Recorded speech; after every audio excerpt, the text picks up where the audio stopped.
Welcome to The Explainer. Today, we're taking a really fascinating and honestly a deeply practical look at the realities of maintaining, protecting, and eventually replacing a roof right here in Statesville, North Carolina. Whether you're living in one of those gorgeous historic homes downtown or a newer build out by the lake, the roof over your head faces a totally unique set of challenges in this specific region. So today, we're diving into the data from a comprehensive roofing guide to understand exactly what your home is up against and, much more importantly, how you can defend it.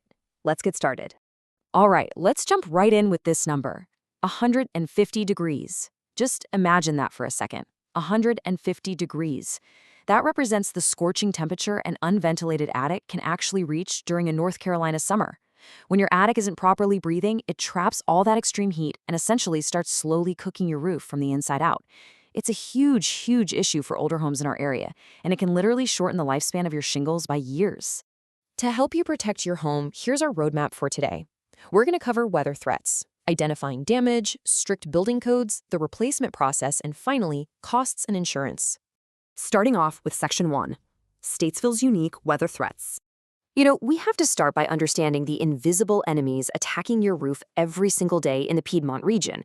There's literally a climate battle happening right over your head 24/7. In one corner, you've got brutal summer extremes. We're talking 90-plus degree days that cause your asphalt shingles to constantly expand and contract.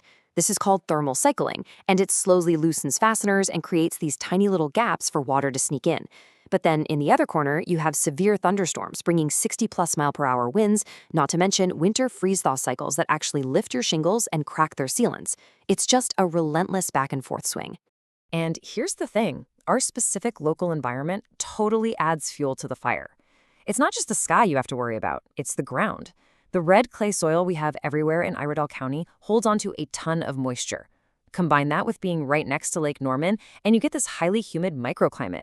That moisture feeds mold and algae, especially on the north-facing slopes of your roof, which accelerates rot and biological decay way faster than if you lived in a drier region. Moving right along to Section 2, identifying common roof damage. Let's look at how those harsh, humid weather patterns actually show up as physical damage on your house. If you're out there checking your own roof, these are the 4 most common signs of failure. First up, wind damage, which usually looks like lifted edges or torn ridge caps. Then there's hail impact. Hail is awful because it strips the protective granules right off the shingles, exposing the delicate mat underneath to UV rays. Third, you've got leaks in your valleys and flashing, usually happening when sealant cracks during those wild temperature swings we talked about. And finally, that algae growth. Those black streaks you see up there? Yeah, they aren't just dirt. They're actually biological growths actively eating the limestone filler inside your shingles. Crazy, right? So the really crucial takeaway here is that severe weather, not just old age, is the primary reason homeowners in our area find themselves needing major roof repairs. Just one bad afternoon thunderstorm rolling through the Piedmont can break the seal on a few shingles. And once that seal is broken, the damage spreads like wildfire across your roof during the next few storms. All right, let's get into Section 3, strict local building codes. The good news is you aren't defenseless against the elements. Local building codes actually act as your roof's armor. Remember that 150-degree attic we talked about earlier? Well, this code right here is the cure. The net-free ventilation area standard requires 1 square foot of ventilation for every 150 square feet of attic space. Basically, it demands a perfectly balanced intake at the soffits and exhaust at the ridge.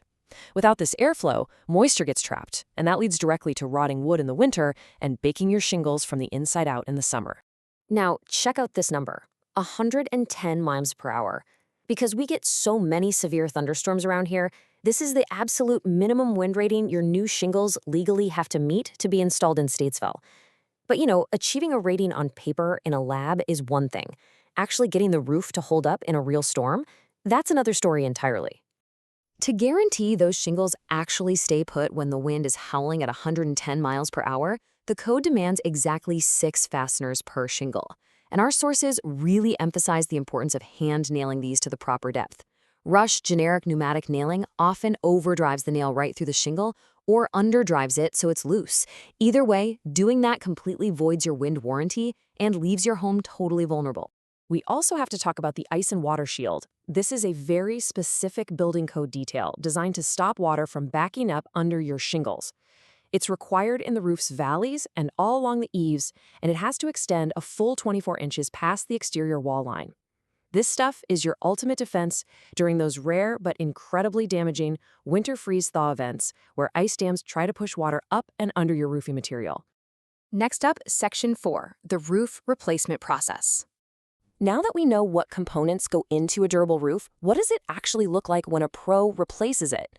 Well, a reputable local contractor isn't just going to show up with a hammer and start swinging. They follow a highly structured 3-step process. It kicks off with a comprehensive inspection, including getting up into the attic space, which results in a detailed written estimate.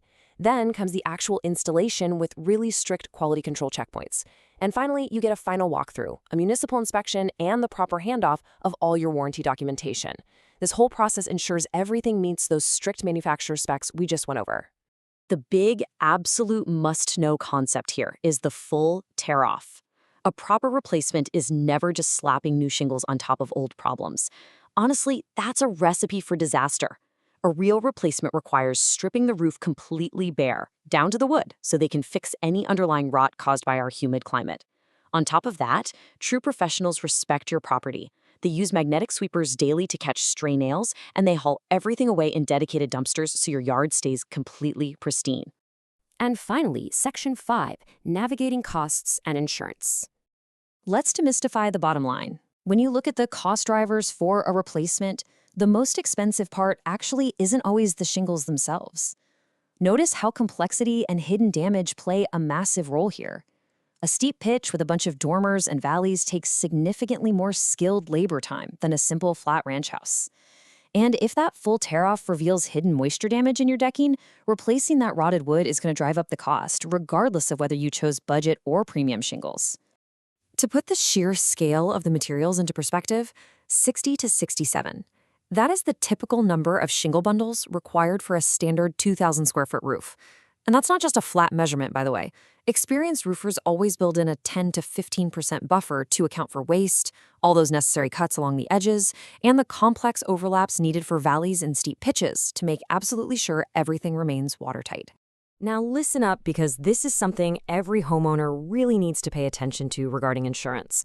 Once your roof hits that 15 to 20-year mark, your insurance carrier starts considering it high risk because of our intense local climate. And because of that, policies often automatically shift from paying the full replacement cost to only paying the actual cash value, which factors in a ton of heavy depreciation. So it is absolutely vital to document your roof's condition and get regular inspections so you aren't caught off guard if you ever have to file a claim. If you're stressing about the financial side of all this in our current fluctuating market, which, let's be honest, we all do, there are some totally actionable ways to control your budget. You can save money by timing projects during the slower seasons. Always get multiple, highly detailed bids that itemize your materials and labor. You might want to consider mid-grade architectural shingles. They perform incredibly well in North Carolina without that premium price tag of a metal roof.